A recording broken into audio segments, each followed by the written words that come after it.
I'd like to welcome you all. I'm Donald Parker, the Director of the Center for East Asian Studies. I think I know most of you. But to this lecture today by Professor Daniel Botsman in Japanese history at Yale. And this is, I want to say a few words about the series, the inaugural year for our CEAS Center for East Asian Studies lecture series. It's surprising we've never done this before, but we've relied so much on just like the workshop structure and on people individually bringing colleagues or people to come and give lectures and speak. But we've never really done something, and I want to describe the process where each of the three committees, China Committee, Japan Korea Committee, Korea Committee, proposes colleagues whom they like and respect, and who they really would like to see come to campus to speak to us as a group. And specifically in ways that cross those geographical and cultural lines between China, Japan, and Korea, and cross fields and disciplines. And after the committee's proposed people, then the final list is approved by the executive committee. So I wanted to emphasize that it's a highly select process, and we're very honored that Professor Botsman then agreed to our invitation to come give us a lecture today. And in order to do further honor, I'm going to turn the introduction of the lecture over to Professor Susan Burns. Yeah, so it's really my honor and pleasure to welcome Danny Botsman, a dear friend and really treasured colleague. Professor Botsman was educated at Sterling National University, Oxford, and then Princeton University. And he mentioned to me as we were having coffee before this that he had actually applied to the University of Chicago and thought about coming here, but alas, he chose Princeton. And this is his first trip to the campus. So welcome belatedly, but we're very happy to have you. He taught at Hokkaido University, Harvard, University of North Carolina at Chapel Hill, before joining the faculty of Yale University. Now, many of you, I'm sure, have read his work, Punishment and Power in the Making of Modern Japan, which was published by Princeton University Press in 2005. And it explores the history of punishment from the 16th to the 20th centuries. Conceptually sophisticated and reflecting deep original research, it really redefined how we think about the formation of Japan's modern penal system. The work was translated into Japanese in 2009. Professor Botsman's current research examines the impact that Western ideas about slavery and emancipation had on Japanese society in the second half of the 19th century, focusing particularly on the experience of Japan's outcast communities. And today we'll be talking about from sacred cow to Kobe beef, Japan's Bovine Revolution. So please join me in welcoming him.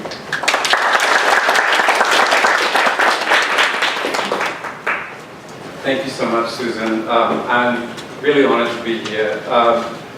So as Susan has said, when I was an undergraduate in Australia, the University of Chicago was like this beacon on the hill. And I really had my heart set on coming to this great intellectual mecca. And then various things happened, and I chickened out for various reasons that I think don't reflect terribly well on me personally. And I've been doing penance ever since, and I'm so delighted to finally have this chance to redeem myself. Well, we'll see about that. But as Susan also so kindly explained, I've been working for some time now on a project that is trying to examine how things were happening on the other side of the world, particularly the abolition of slavery and the kind of spread of ideas about emancipation impacted changes in Japan from the mid-19th century on. And what I want to do today is talk a little bit about that same time period, again paying attention to the interaction of global and local forces in the transformation of Japanese society, but from a slightly unusual perspective by exploring the birth of Kobe beef. And before I proceed, I want to first acknowledge all the work that Abby, Connie, and the whole team here did to bring me here. I also wanted to thank Amy Stanley and Julia Thomas for coming out of their way to hear me speak. And particularly, Julia actually deserves some special credit for my presence here today in that This talk was originally, it's something that grew out of something I pitched to her for a conference that subsequently became a volume, Japan Nature's Edge, a long time ago. And I was unable to go to the conference in the end. I didn't write the paper, but I have now. I have now done that, and so I'm especially pleased that she's here today.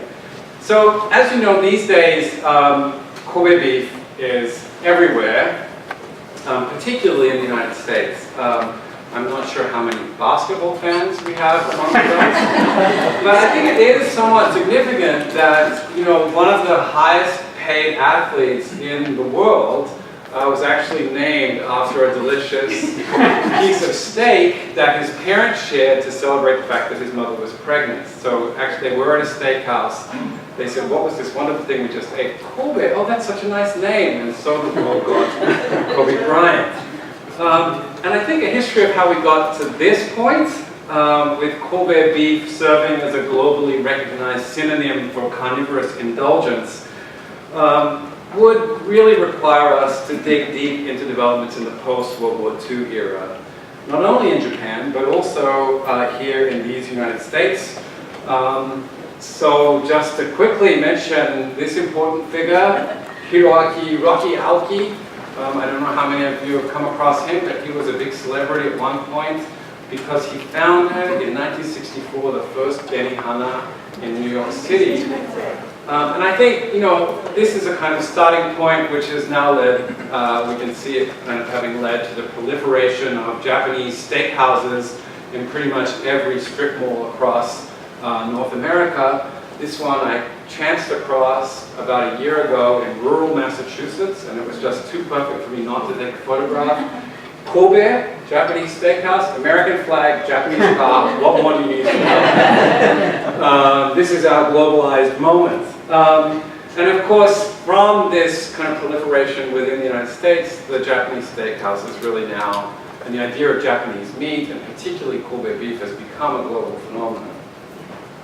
But my interest in this subject did not begin in a restaurant in some far-flung exotic place, unfortunately, but in the basement of a fairly dusty library in Osaka, when I came across this passage in a report on prospects for foreign trade written by the then acting British consul in Kobe, or as it was known officially, Hyogo, after it was first opened as a treaty port in 1868.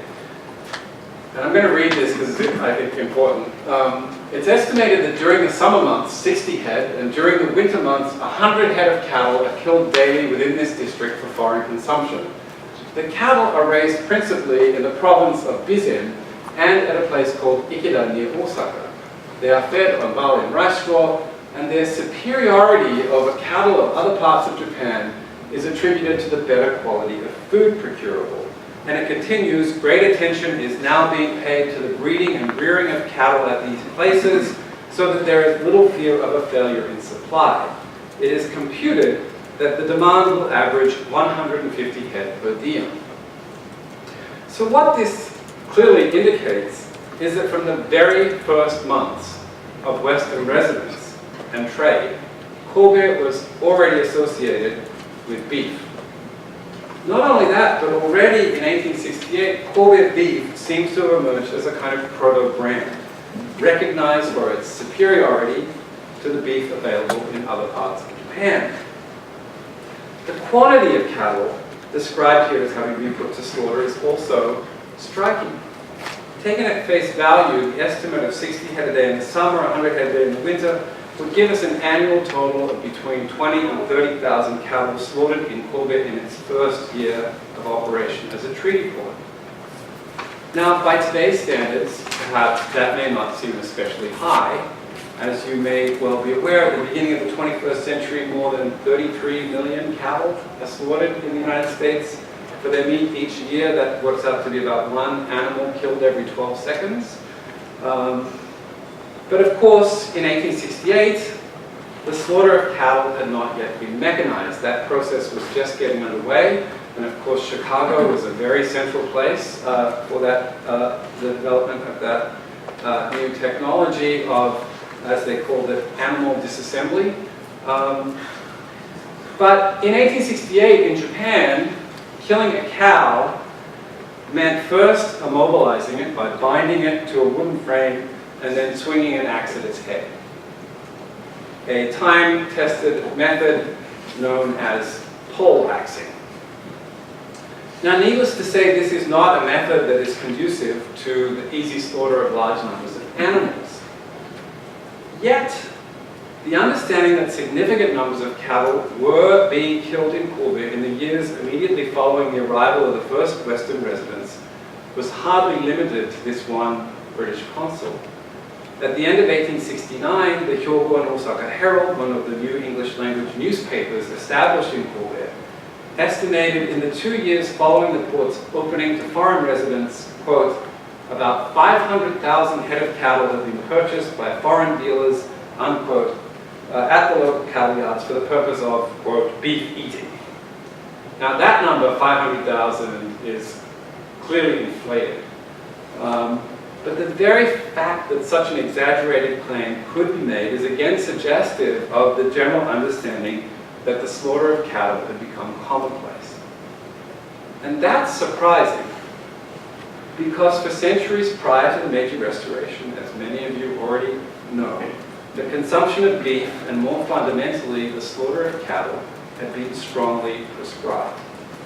We may not typically associate Japan with the idea of the sacred cow or cow protection, but there is, I think, plenty of evidence to suggest that something very similar formed a significant and enduring strand of the culture of the archipelago.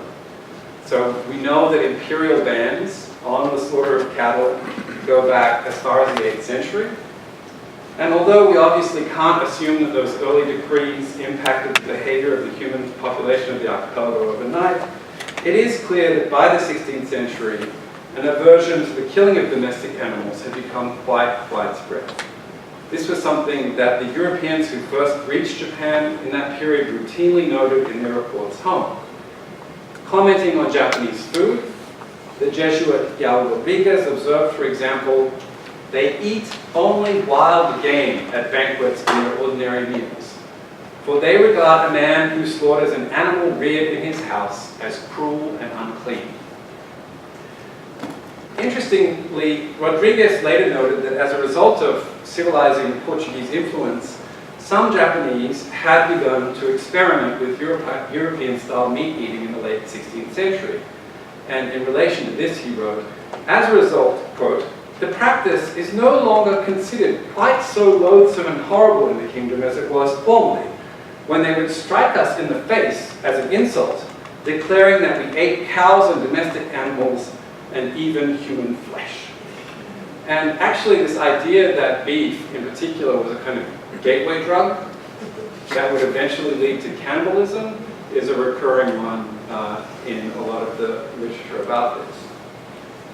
In spite of Rodriguez's claims about growing experimentation with meat eating, moreover, I think it's significant that in 1587, when Hideyoshi issues the first official order to expel the Jesuits from Japan, one of the key justifications he gave, alongside their involvement in the slave trade, something else that has not been given a lot of attention, was the practice of killing horses and cows.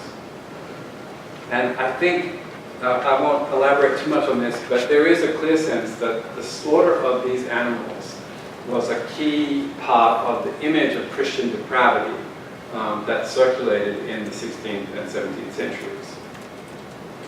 As you all know, under the Tokugawa shoguns, Hideyoshi's initial efforts to curtail the influence of Christianity grew into a fully fledged campaign to eradicate it. And starting in 1612, the Tokugawa also followed the example set by Hideyoshi and began to issue their own strict bans on the slaughter of cattle. As Tsukamoto Manabu and others have shown, the first century of the Tokugawa peace gave rise to various important shifts in the general nature of human-animal interactions. And of course, Tokugawa efforts to implement and enforce laws to protect animals were to reach new heights during the reign of the 5th shogun.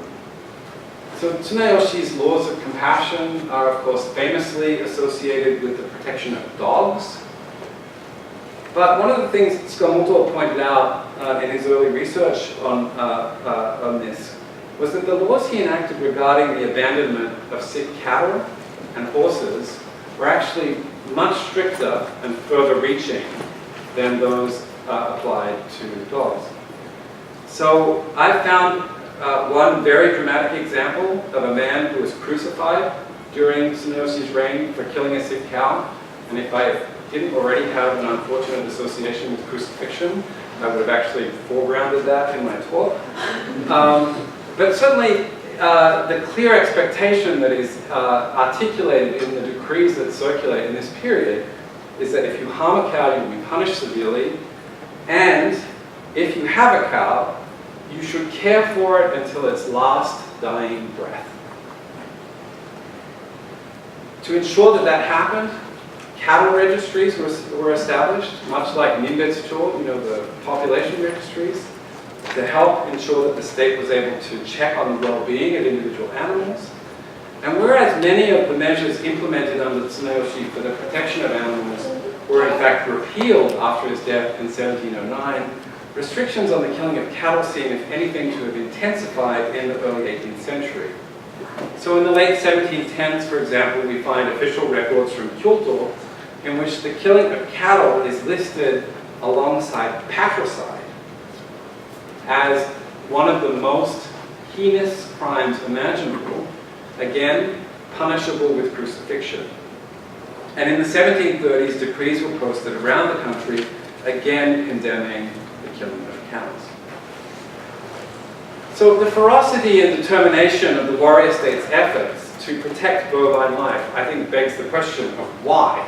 And I'd be happy to talk more about that later.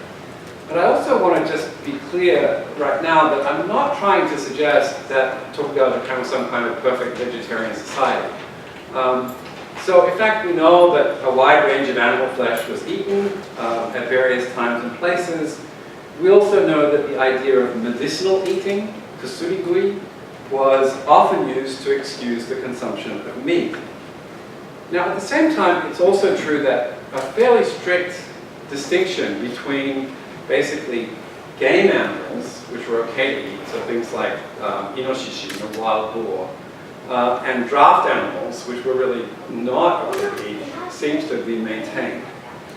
But even in the case of beef, it is true that there were some exceptions. Probably the most significant and famous example is actually provided by the daimyo lords of Hikone domain in Omi province, a place that actually is still famous for beef. This is the E family. So the E daimyo from the late 18th century are known once a year to have presented the shogun and other high-ranking warrior lords with presents of dried beef, beef marinated in miso, and so on, specifically for the purpose of medicinal eating to help them survive the ravages of the cold winter months. Something that, again, may speak to people living in Chicago or New Haven, Connecticut, that would. So there are exceptions like that.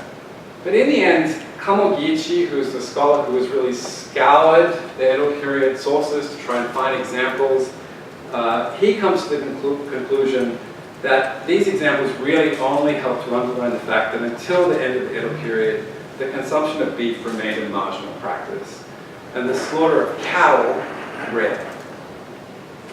Now, all of that, of course, starts to change from around the Meiji Restoration. As we know from literary sources, such as Kanagaki Robun's Agura Nabe, sitting cross-legged around the beef pot, published in Edo, Tokyo in 1871, and made famous after the war in the US by Donald Keene, the consumption of meat generally, and beef in particular, was to become a symbol of the new era of civilization and enlightenment. And that process of change was given official sanction at the end of 1871, when the old bans on the consumption of meat by the emperor were formally lifted, so that he could shift to a French-style royal cuisine focused on beef and mutton. Lucky man. Now, there is, of course, much that could be said about how and why the old restrictions on eating meat were dropped so quickly after the collapse of Japan's old regime.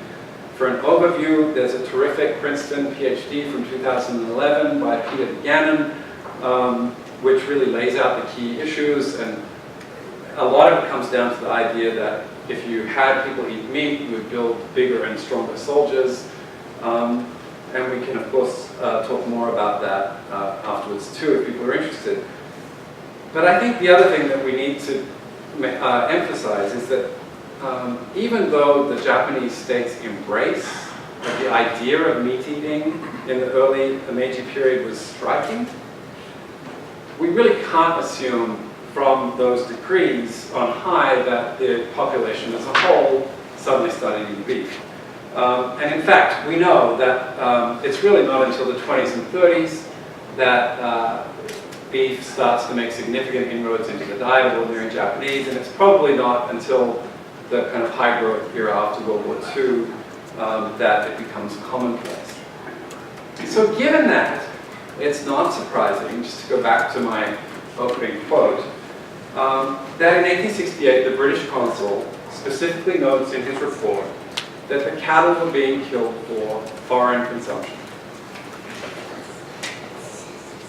But when you stop and think about it, this actually is also a little weird. How many foreigners, which of course means white guys, do you think there were in Kobe in 1868?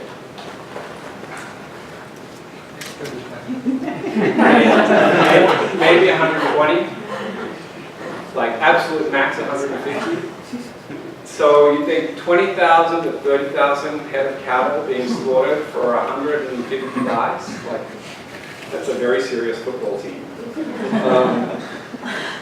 So, I mean, it's impossible. So who was eating all this Kobe beef? The answer, I think, basically has to do with how Western ships were provisioned. And of course, Western ships are arriving in increasingly significant numbers in this period. So even in the 18th century, Sir Keith Thomas informs us that sailors in the British Navy expected an official annual ration of no less than 200 pounds of beef a year, in addition to 100 pounds of pork. Now that is actually significantly more beef than the average American consumes annually now. So these ships that were going out further and further afield were major consumers of meat products. Now, it is actually possible that those numbers from the 18th century may have decreased slightly in the 19th century, partly because they had more information about what this did to people and how they probably should be eating some fresh food to prevent scurvy and other things.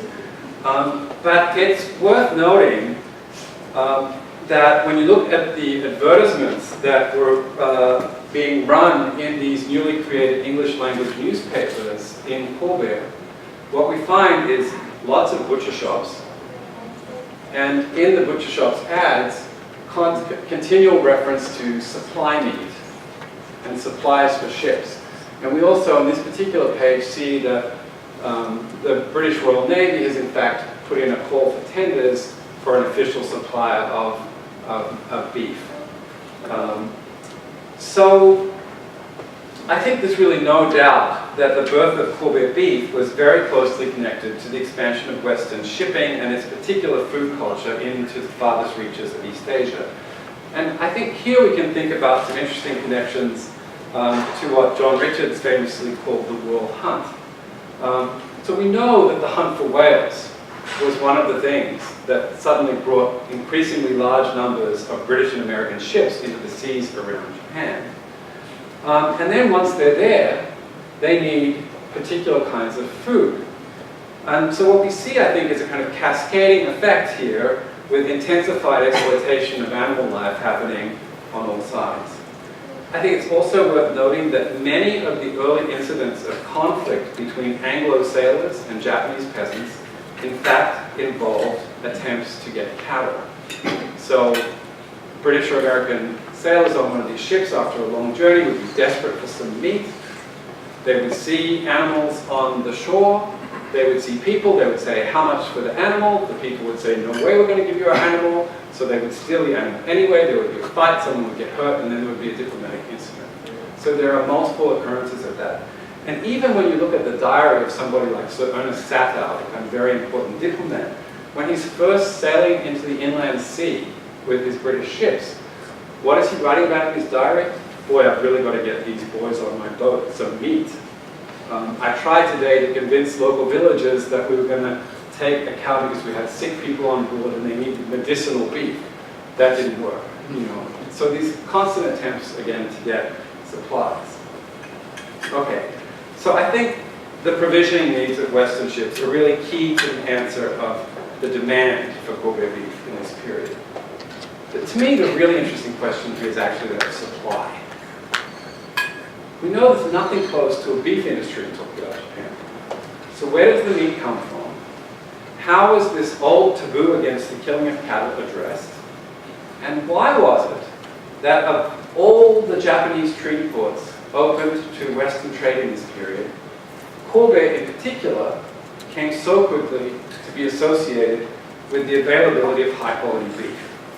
Why was it, in other words, that the world ended up with Kobe Bryant instead of Hakodate Bryant, Yokohama Bryant, or, I don't know, Niigata Bryant, that's the other one, I guess. So in order to answer that question, we need to know a bit more about the place of cattle in Tokugawa society.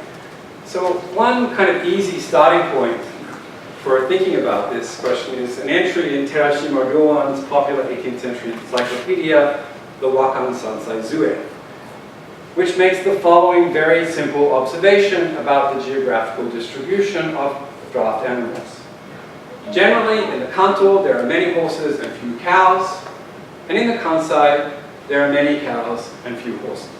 Okay, very broad brush. Fortunately, in the early years of the Meiji period, as part of its kind of push to build a rich country with a strong army, the Meiji government compiled statistics about all sorts of agricultural production around the country. And one of the things it compiled numbers for were the numbers of cattle and horses around in each of the country's ancient provinces.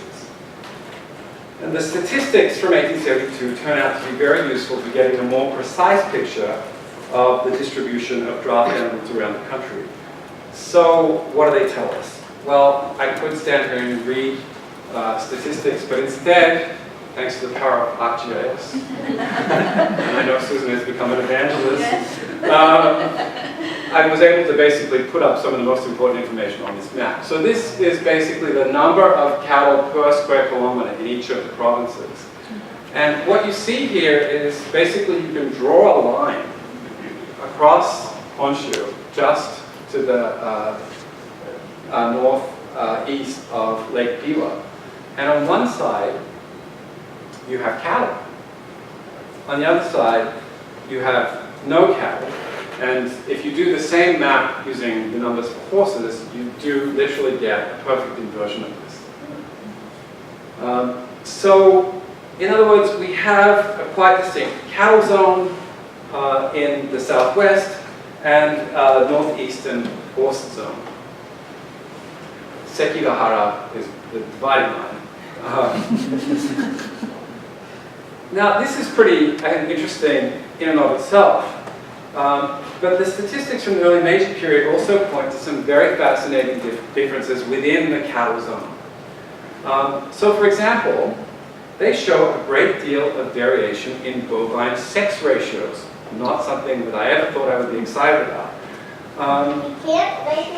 But in, maybe someone else is.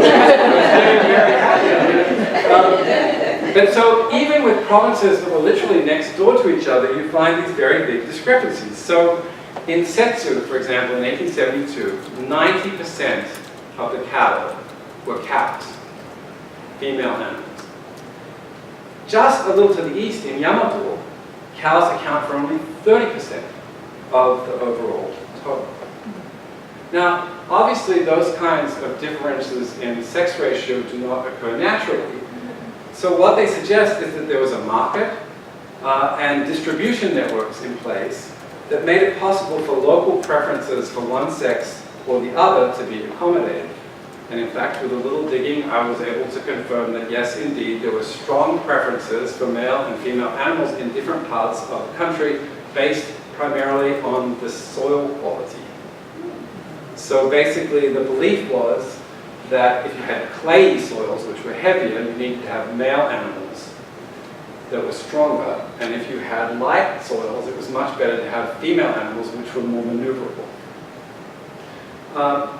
Now, another striking thing that gives us yet more evidence for the existence of distribution networks is provided by statistics showing how many new calves were born in each of the provinces. So let me show you this other map. But what this shows us is that in certain places there were large numbers of calves being born. The absolute outlier is Tajima. And that's very interesting because today, to be certified as official, true, bona fide Kobe beef, the animal has to come from Tajima. But all along the Japan Sea coast, in Inaba, Hoki, Izumo, and Iwami, we again see large numbers of calves being born.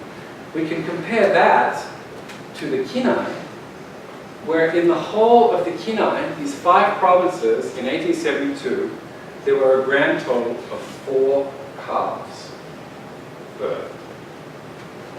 So what that tells us, and again this is confirmed from other sources, is that within the cattle zone, we also have distinct producer and consumer areas for cattle. Now, the general understanding that the Chugoku region supplied cattle to the Kinai is one that is borne out by a fascinating body of scholarship produced in the immediate post-war by local historians such as Ishida Hiroshi, who was among the first to examine the processes by which cattle known as Nobori Ushi, so literally cattle going up to see the emperor, bound for the capital, were moved from all over the Chugoku region to the Kinai. More recently, work by Yagi Shigeru, a colleague of mine in Osaka, on the situation within the Kinai provinces, and particularly the changing role of the Tennoji cattle market in Osaka, has done a great deal to deepen our understanding of the circulation of cattle in southwestern Honshu. So Yagi's research shows that even before the founding of the Tokugawa Bakufu in 1603, the Chugoku region was already supplying farmers in the Kinai with significant numbers of cattle. In the late 16th century, officials in Osaka, working under the authority of Hideyoshi, sought to facilitate the regulation of the trade in these animals by requiring all buying and selling to take place at a single central market located at Tennoji on the southern edge of Osaka. So this is an image from the Nihon Sankai Meibutsu Zue. It's actually anachronistic because by the time this image is created, the actual market has become defunct. But this is a kind of imagining of what it might have been like in the 17th century. So the market was controlled by a single cattle dealer, an Ushitonya, whose name was Magoemon, and that then became subsequently a hereditary title. Predictably enough, it turned out to be quite difficult for the first Magoemon to regulate the entire cattle trade and prevent herders and farmers from bypassing this newly created central market. So what does he do to try and basically assert his authority? Well, the most important thing that he does is he establishes 2 checkpoints for cattle called Ushi Aratamishu on the southwestern edge of Setsu. One of these is located in the village of Maitani in Kawabe County. The other in Yatabe County in what was then the tiny fishing village of Kobe. Now, a quick examination of the topography of the area leaves very little doubt as to why these 2 particular villages were chosen. They're basically at either ends of the Rokko mountain range. So there's Kobe and there's Maitani. So these were obvious choke points on the 2 main routes along which cattle being brought from the southwestern part of Honshu would have had to travel.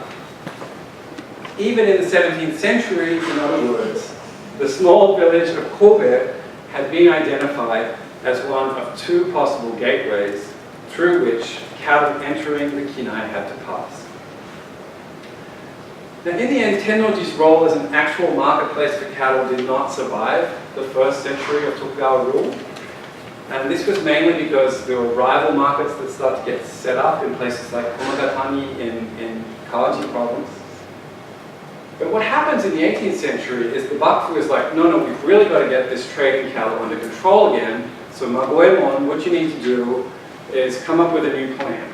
So Magoemon says, okay, well, how about we have a licensing deal where I charge money to everybody who comes into the Kansai and wants to trade cattle.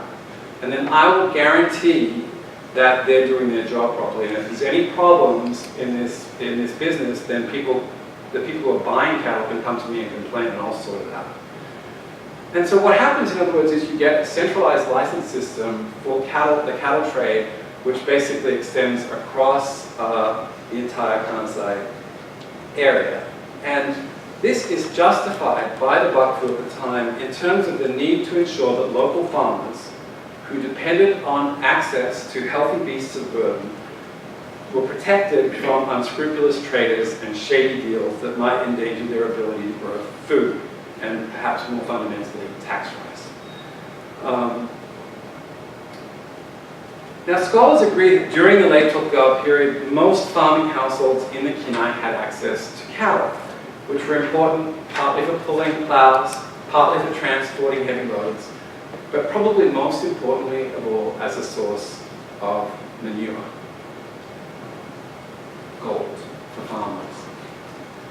Wealthier households typically owned one or more head of cattle in their own right. Poorer farmers in the Kenai developed a culture of collective ownership of animals. They had things called bushigumi, or cattle groups, which basically involved shared access to a single animal among between 2 and 5 households. So why does that matter? Well, one of the reasons it matters is because there's a very long-standing and fundamentally mistaken assumption in much of the scholarship on Tokugawa Japan that because this was a rice-centered society in which little domesticated meat was consumed, that there was also no tradition of animal husbandry. And that has had all sorts of implications for the way we think about Tokugawa Japan. So one of the most important concepts to come out of the study of Japanese Japan, and it's had a broad impact on the field of historical research, is the idea of an industrious revolution developed by Hayami Akiba, who basically said peasants in Japan learned to do farm labor without animal labor to help them. They became industrious in a way that basically presaged the takeoff to a modern economy. That idea was taken by Jan de Vries, the great European demographer, and then applied to Europe. Another example, and there are many of these, is Richard Bullitt, who wrote a book called Hunters, Herders, and Hamburgers. It sounds like a ridiculous book, but it's actually a pretty serious one. And it points to Japan as the one example of a society that never had a domestic phase, which he sees as one of the fundamental stages of human social development. So, broadly, outside the Japan field, this idea that this was a society without domestic animals has had considerable impact. And in fact, what this points to, I think, is a kind of classic case of not looking in the right places and not paying attention to local variations. And this was a culture that had its own particular variations. So I want to dig just a little deeper, if you'll bear with me, into the culture of the cow, particularly in the Kenai region. So another one of the things that I think is really interesting and characteristic of cattle ownership in the Kenai was that farmers didn't keep possession of the same animal for very long. Instead, following a practice that is not entirely unlike that of contemporary American consumers who prefer to lease a cow rather than buy one, farmers in the Edo period would typically contract with a local cow herder to swap an old animal for a new one on a regular basis. So one village that I've looked at called Yono has records which show that in the late 18th century, farmers there would typically trade in their old cattle for a new one every 2.5 to 4 years. In some cases, the young guys who wanted the latest model were trading for a new animal every 6 months. Now, at the level of human experience, we get some sense of how this system might have worked from the point of view of the cattle herders, thanks to a truly extraordinary oral history that was recorded in 1941 by the famous native ethnographer Miyamoto Tsunichi. So Miyamoto Tsunichi goes into a village in the mountains of Kochi, and on the outskirts of this town he finds a man who's basically living in an improvised shelter under a bridge. And he starts talking to him, and it turns out that this man, who he names Tosa Genji, had been orphaned at the age of 15, so in basically the early 1870s, we think, and was then sent off by his evil uncle to work with a local cattle trader. And he basically tells Miyamoto Tsunichi about his life.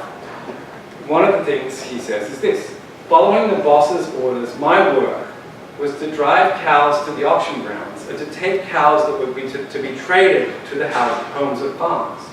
I drove cows every day, all over the place. It was a different cow every day.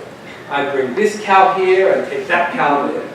Now the boss, he was a smooth talker who told nothing but lies.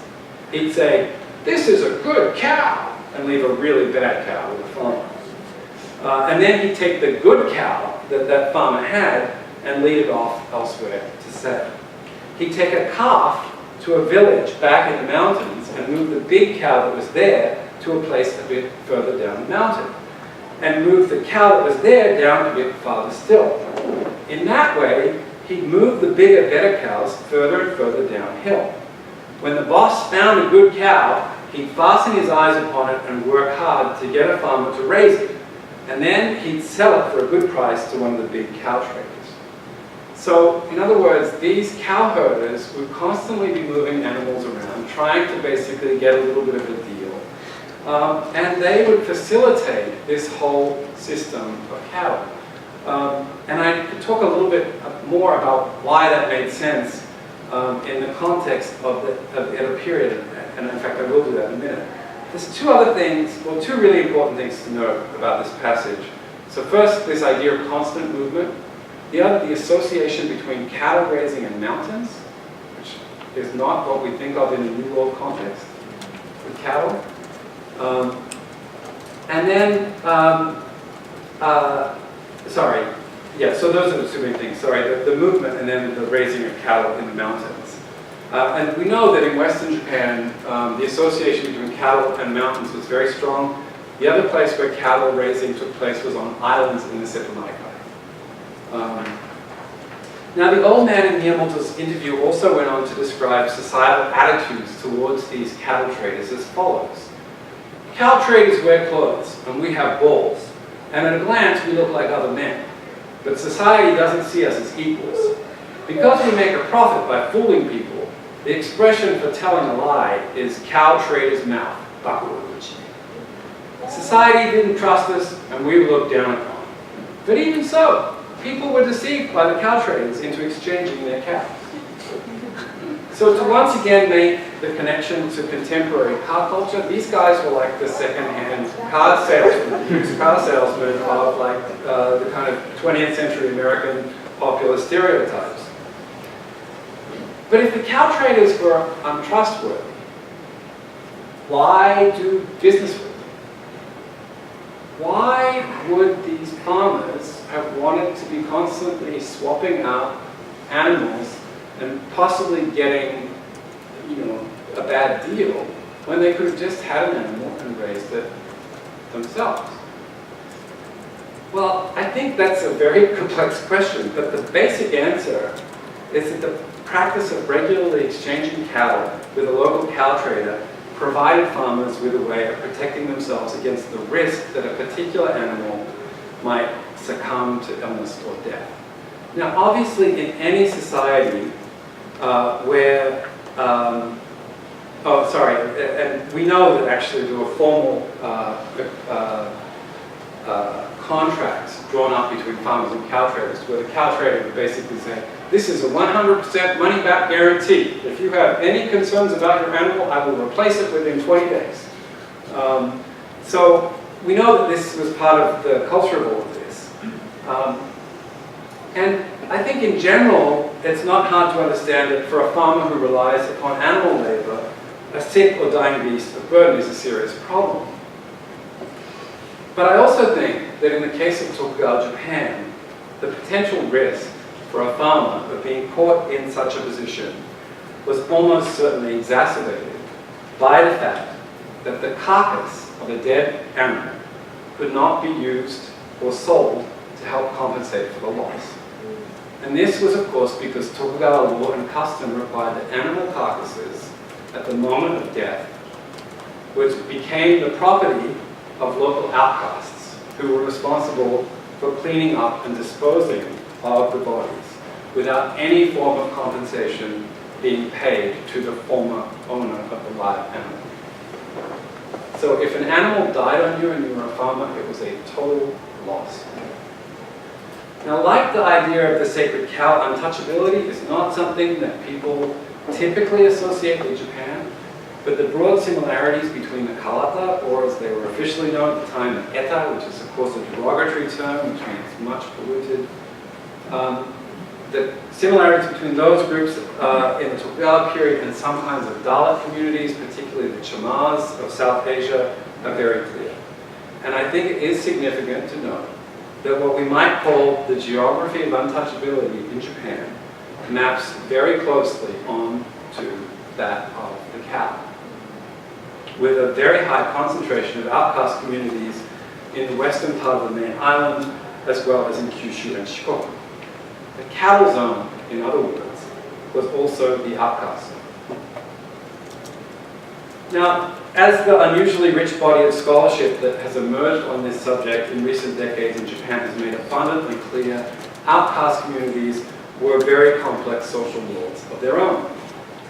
In most cases, the responsibility for collecting animal carcasses was not something that was controlled by the village as a whole, but by particular members of a village community, who would basically have collection rights for a geographically defined catchment area, a danaba, kusaba, or a shokuba, which would typically encompass the lands of multiple commoner villages in the surrounding area.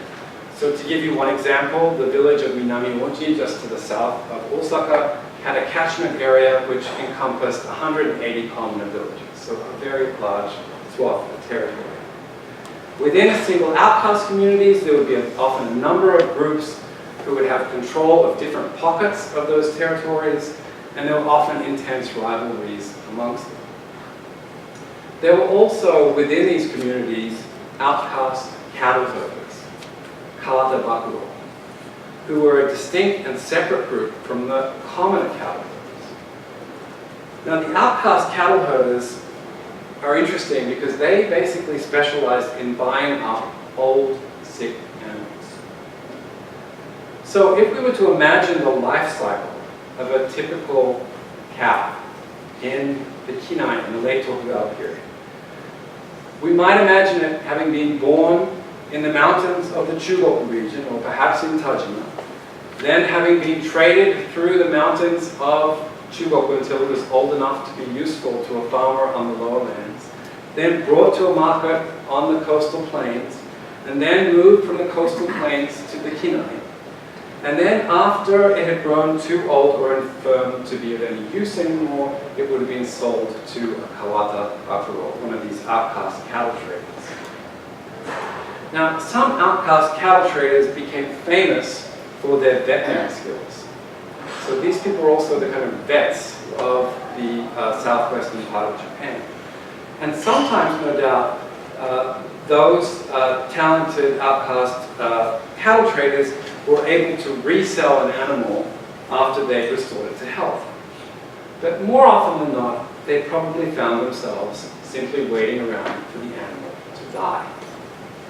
And that, of course, begs the question of why an outcast cattle trader would have been interested in buying an old, sick animal in the first place.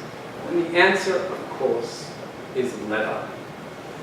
In a society dominated by those wonderful samurai, a hereditary military caste, leather had always been an important commodity. But in the latter part of the period, when the practice of wearing leather sandals became widespread amongst the general population, demand for leather products soared.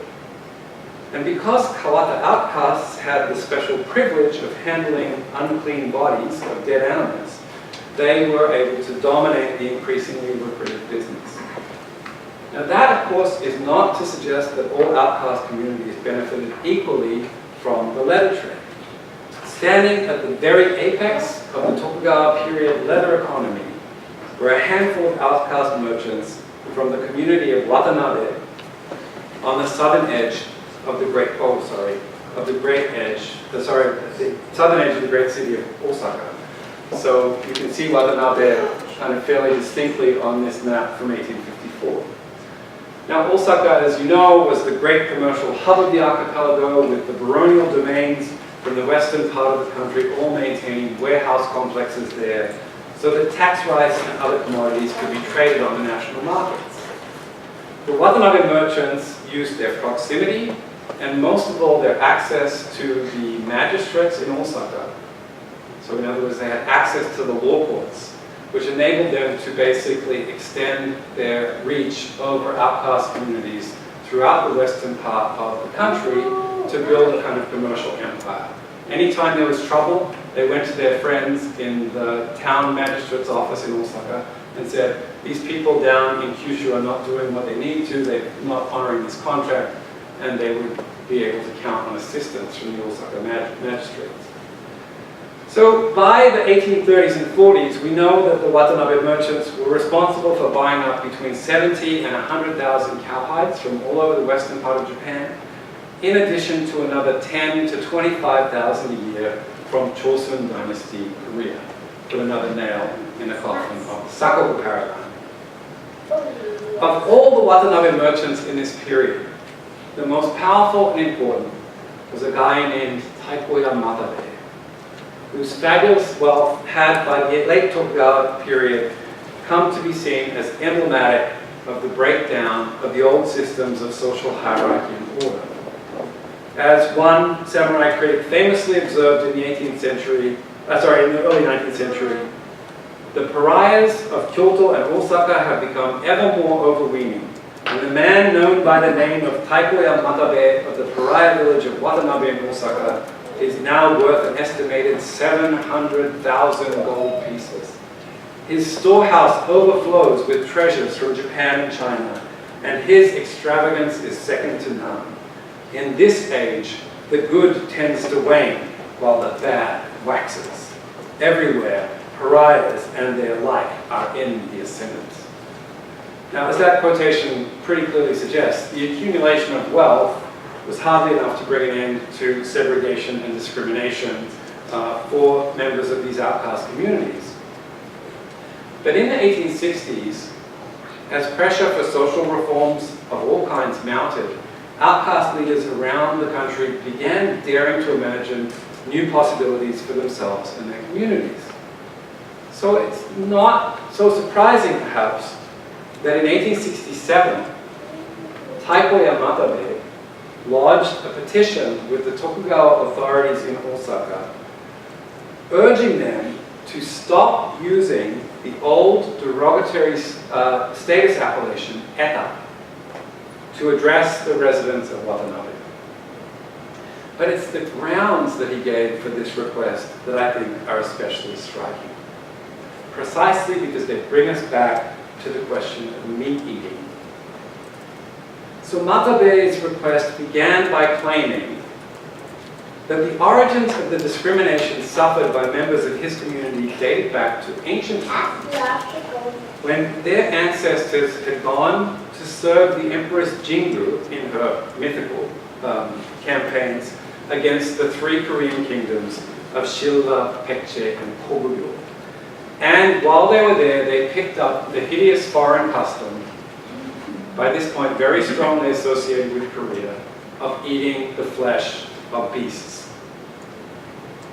They continued with this practice after returning from their campaign, Matabe continued. But because Japan was, quote, the realm of the gods and a pure, unpolluted land, it was decided after this point that those who ate meat would no longer be allowed to serve at the court. A distinction was drawn between pure and polluted people, and from that time on, they had been ordered to perform all manner of unclean duties. As a result of this, they had eventually fallen into their current lamentable state of being cut off from regular interactions with other human beings. Even so, Matabe continued, when the Westerners had first shown up in the 1850s to demand trade and diplomatic relations, and the imperial court had responded by ordering their expulsion, the outcasts of Watanabe had been first in line to declare their readiness to stand on the front lines and throw down their lives in order to repay their debts to the country. And the language here is very interesting because it's so modern. Itto shiryoku o tsukushi ai hataraki, o kuni o moguri tatematsu taku. So literally throwing our lives down, using the power of death to serve our country. The Tokugawa authorities, however, had decided not to fight, and instead had simply given in to the demands of these Westerners. This, Matabe noted, was in spite of the fact that it was now the Westerners who defiled the sacred country with their practice of eating the flesh of animals. It is truly lamentable, he continued, that these foreigners are not required to stand outside the four ranks of humanity, the samurai, farmers, merchants, and artisans who constitute the respectable part of the population, while the outcasts alone were. Under these circumstances, he asked, surely the authorities, in their boundless benevolence, will finally be willing to stop referring to the residents of Watanabe as eta, filthy, polluted pariahs. Now, as things turned out, of course, Matabe's hope that the dreaded term eta might be abandoned by the state was in fact realized not long after the collapse of the Tokugawa regime. So in 1871, the very same year that the Meiji Emperor had begun eating meat, the new government not only announced that the old outcast status appellations were to be abolished, it also formally decreed that from now on all former outcasts were to be treated in the same manner as commoners with regard to both their legal status and occupations.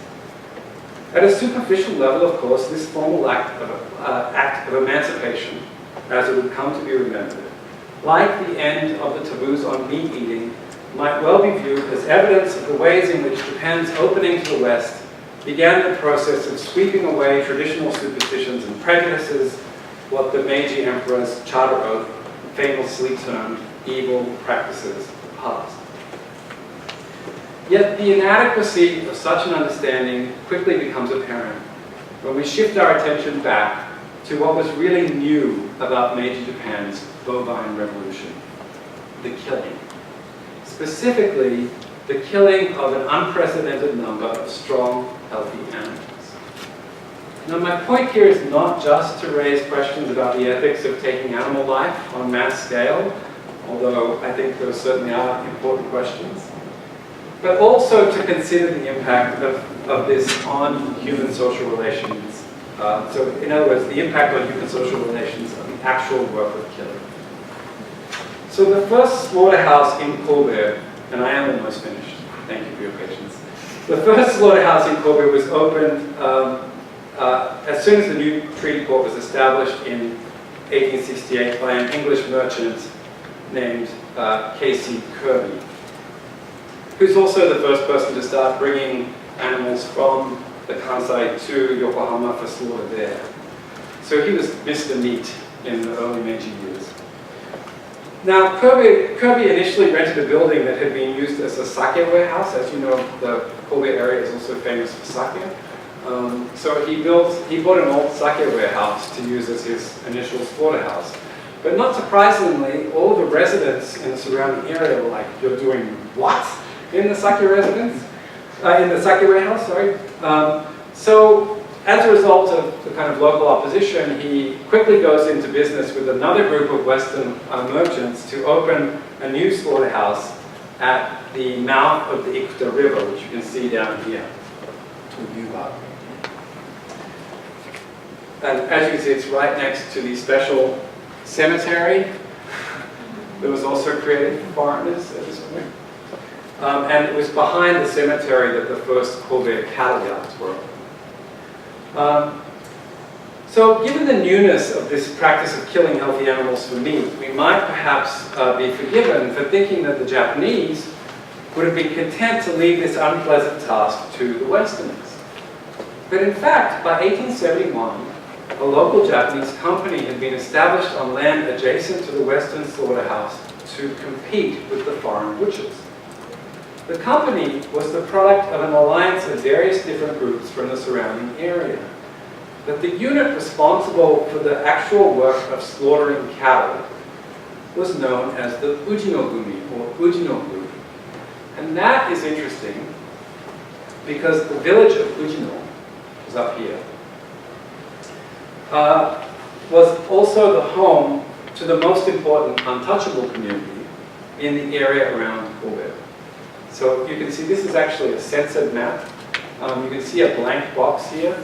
So this is the community of Furonodani, and on the original uncensored version of this map it says Furonodani Eta community. And that word Eta was taken out as offensive, which is why it's a blank box now. But the village population records for Furonodani in 1871 are actually available in the Kobe University Library, and I've gone through them. And what did I find?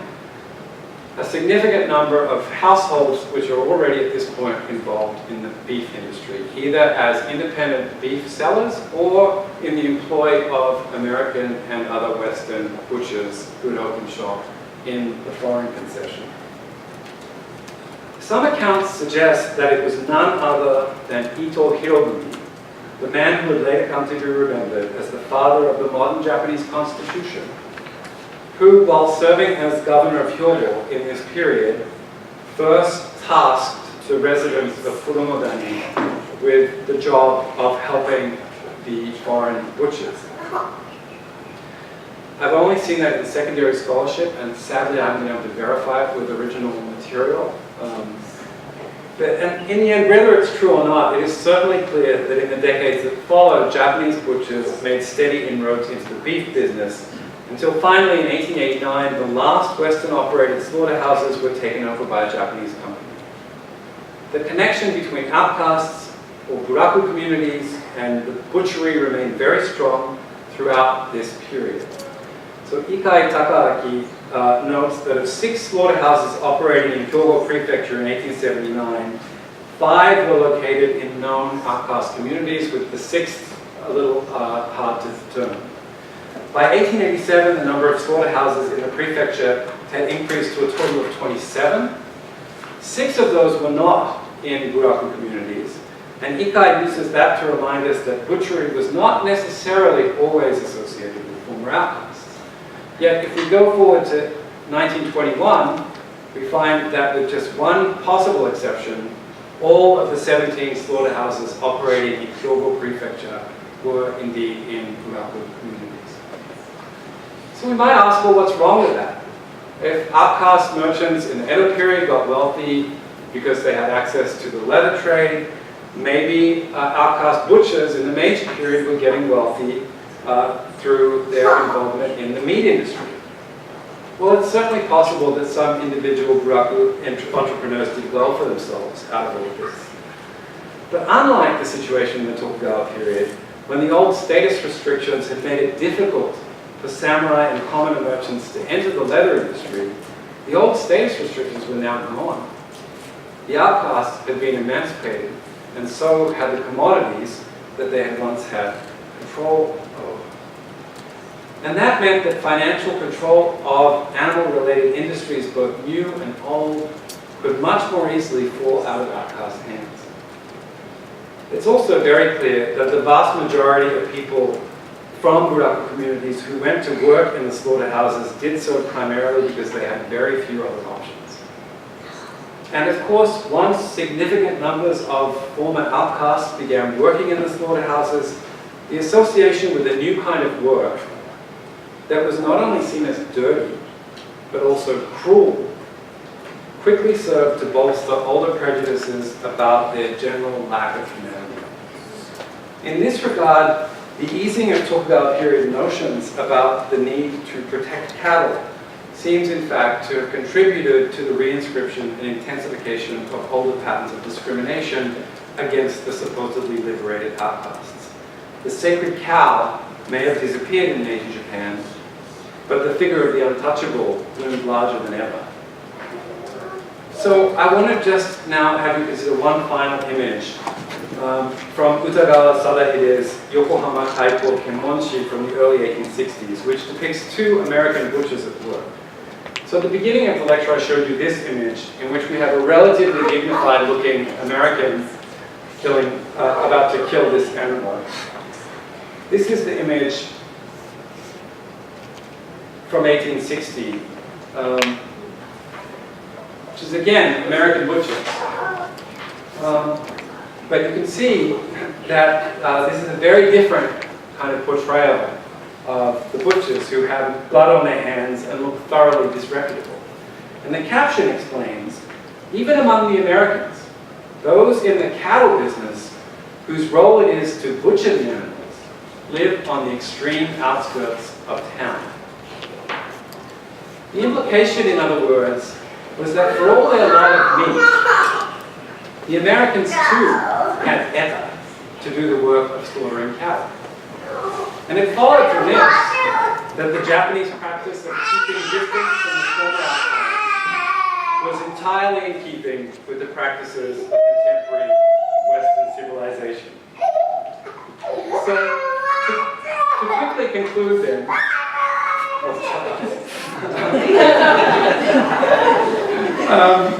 he probably is hungry. I think it's clear, first of all, that the birth of Kobe beef in the early Meiji period was connected to these much older patterns of agrarian culture in the archipelago, which I think are extremely interesting and important in themselves.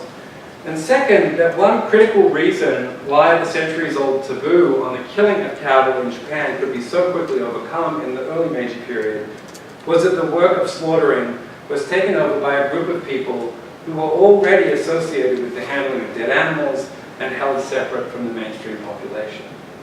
If this helped smooth the gradual transition to something much closer to a Western culinary regime in Japan, it also served to further entrench the discrimination and social isolation of modern buraku communities, whose members had, in theory, been given the same status as ordinary commoners in 1871.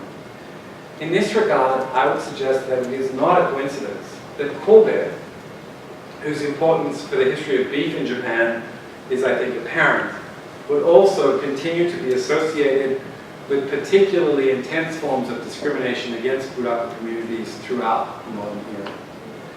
So, the next time you see Kobe beef on a restaurant menu, I hope you'll pause a little to reflect on the complex and in many ways deeply unhappy entwining of animal and human histories that helped give birth to what are now the world's fanciest burgers and steaks. Thank you.